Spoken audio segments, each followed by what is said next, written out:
تو سر پھر آپ اب کیا سمجھتے ہیں کہ آپ کے لیے کون سی جماعت پھر آپ چاہیں گے کہ کسی اور جماعت کا رخ کریں، کیونکہ پاکستان پیپلز پارٹی ہو، نون لیگ ہو، کوئی بھی جماعت چاہے گی کہ آپ ان کا حصہ بنیں، تو آپ نے اس پہ کچھ سوچا ہے؟ نہیں، مجھ سے سیاسی پارٹیز نے رجوع ضرور کیا اور میں اس عزت افزائی پہ ان کا مشکور بھی ہوں۔ میں نے کبھی ان پارٹیوں کے ساتھ ماضی میں کوئی اچھا نہیں کیا ہے، اس کے باوجود بھی ان سیاسی پارٹیوں میں قابل عزت لوگ ہیں، لیکن میرا کوئی ایسا ارادہ نہیں ہے کہ میں خان کے جس ویژن کے ساتھ یا جس سیاسی سفر کا میں نے آغاز کیا تھا وہ جو ہیں ان کا ساتھ چھوڑ کے میں کسی اور سیاسی پارٹی کا حصہ بن جاؤں۔ اور میرے یقین کرے سیاست ہم نے کوئی فائدے کے لیے تو کی نہیں، لیکن سیاست اس لیے بھی نہیں کی کہ سیاست کرو اور نقصان اٹھاؤ اور بے توقیری اٹھاؤ، تو لہٰذا اگر پی ٹی آئی سے میری بات نہیں بنتی ہے تو میرا ارادہ جو ہے وہ کسی بھی پلیٹ فارم سے سیاست نہیں کرنا ہے۔ البتہ میں ہر مظلوم کے لیے آواز اٹھاؤں گا، چاہے عدالت میں ہو یا پارلیمان میں ہو۔ ابھی علی وزیر نے بھوک ہڑتال کی ہوئی ہے سکر جیل میں، ان سے ملاقاتوں پہ پابندی ہے، 8 ماہ سے نظر بند ہیں، ان کے گردے جو ہیں کمزور ہو چکے ہیں، بلڈ پریشر کا مریض ہیں، تو ایسے لوگوں کے لیے میں عدالتی خدمات بھی جو ہیں فراہم کروں گا، ملک کے کسی خطے میں ہو۔ اور ابھی پی ٹی آئی کے ایک سوشل میڈیا ایکٹیوسٹ ہیں، اس کو آج میرے خیال میں جیل بھیج دیا، ان کے لیے بھی ان کے خاندان کو میں نے اطلاع دی تھی۔ اسی طرح بلوچستان سے ہو، پنجاب سے، کے پی، کہیں سے بھی کوئی بھی شخص جو ہیں جس کی بنیادی حقوق وائلیٹ ہوں گے، ان کے لیے میں ہر فورم پہ جو ہیں آواز اٹھانا چاہوں گا، اور یہی میرا آئندہ کے لیے نصب العین ہوگا۔ صحیح۔ بربر صاحب آخری سوال کرنا چاہوں گی سر، یہ فرمائے گا کہ اس وقت پاکستان تحریک انصاف میں کہا جا رہا ہے کہ خیبر پختونخوا میں بڑی گروپ بندی نظر آتی ہے۔ آپ تو خود خیبر پختونخوا کی سیاست کو سمجھتے ہیں، آپ کو لگتا ہے کہ ویسے تو ہر جماعت میں گروپ بندی تو ہوتی ہے، لیکن کیا کے پی میں معاملات ہاتھ سے نکل گئے ہیں پی ٹی آئی کے؟ یہ بات درست ہے، پارٹی میں گروپ بندیاں ہیں، اور یہ جھوٹ بولتے ہیں جو کہتے ہیں کہ جی پارٹی ایک پیچ میں ہے۔ یہاں پہ جو کلچر بن گیا ہے خان کے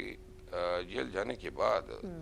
اور جس کامیابی سے جو ہے لوگوں کو گرانے کا سلسلہ چل نکلا ہے، اس سے جو ہے تقویت ملی ہے ان قوتوں کو جو چاہتے ہیں کہ سیاسی سازشوں سے، کھانا پوچھیوں سے مخالفین کو گرا سکیں۔ خیبر پختونخوا میں بھی اور پارٹی کے تقریباً دیگر حصوں میں بھی، ملک کے دیگر حصوں میں بھی پارٹی میں آفیسز کے لیے، مناصب کے لیے جو ہیں وہ کوششیں ہو بھی رہی ہیں، اور کوششیں ایٹ دی کاسٹ آف دوسرے کو گرانے کی بنیاد پہ ہو رہی ہے۔ کے پی میں گزشتہ 1 سال میں 10 وزراء جو ہیں وہ سیک کیے گئے یا ریموو کیے گئے یا ان کے مناصب تبدیل کیے گئے۔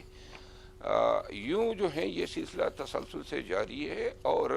ابھی آئے دن کبھی وکیل کو ہٹایا، کبھی وکیل کو جو ہے ڈانٹ پلائی گئی، کسی وکیل کو نکالا گیا، کبھی کسی کو ملنے سے انکاری ہے۔ یہ سلسلہ جو ہے بے توقیری کی شکل میں چلتا رہے گا، اور جب تک اس کا ادراک نہ ہو، پارٹی کی سنجیدہ قیادت اس پہ فی الفور ایک ایسی پالیسی، ایک شٹ اپ کال ان لوگوں کو نہ دے، اور یہ عملی طور پہ صرف خان ہی کر سکتا ہے۔ اگر خان اپنے فیصلوں پہ ڈٹ جائے اور ایک دفعہ جو بھی فیصلہ لے لے، اس کے بعد چاہے وہ غلط ہی کیوں نہ ہو، لیکن یہ میسج جو ہے پارٹی کو جانا چاہیے کہ فیصلے سازشوں سے، غیبتوں سے، چغلیوں سے جو ہیں تبدیل نہیں ہوتے ہیں۔ بہرحال پارٹی میں جو ہے تقسیم ہے جگہ بجگہ،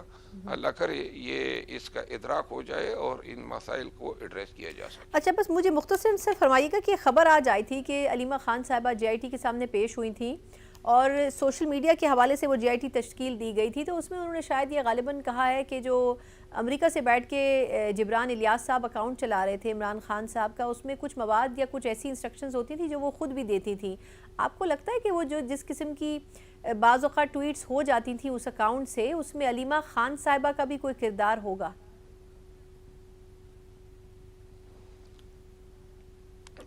میں نے وہ بیان ان کا پڑھا نہیں ہے، صرف ٹی وی پہ میرے خیال میں پٹیاں دیکھی ہے، لیکن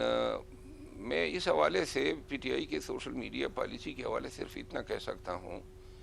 کہ اب جو ہیں پی ٹی آئی کی جو سوشل میڈیا ہے وہ اب صحیح معنوں میں پارٹی کی اسٹیبلشمنٹ بن چکی ہے، اور میرا خیال ہے کہ اتنی طاقتور ہو گئی ہیں کہ اب جو ٹرینڈ وہاں پہ شروع ہو جاتا ہے پارٹی اپنے کیے گئے فیصلے جو ہیں واپس لے لیتی ہے. باقی جو ہیں دیگر اس کے جو مضر اثرات ہیں، یعنی کہ ہر نیشنل میڈیا کے کسی ٹی وی اینکر سے پڈا لینا، گالم گلوچ، اور اس سے وہی لوگ جو ہیں پی ٹی آئی کے پیچھے پھر پڑ جاتے ہیں. وہ بھی جو ہیں انسان ہیں، اگر گالیاں ان کو ملتی ہیں تو میرا خیال ہے کہ اس کو ٹیم کرنے کی ضرورت ہے. ٹھیک، بہت بہت شکریہ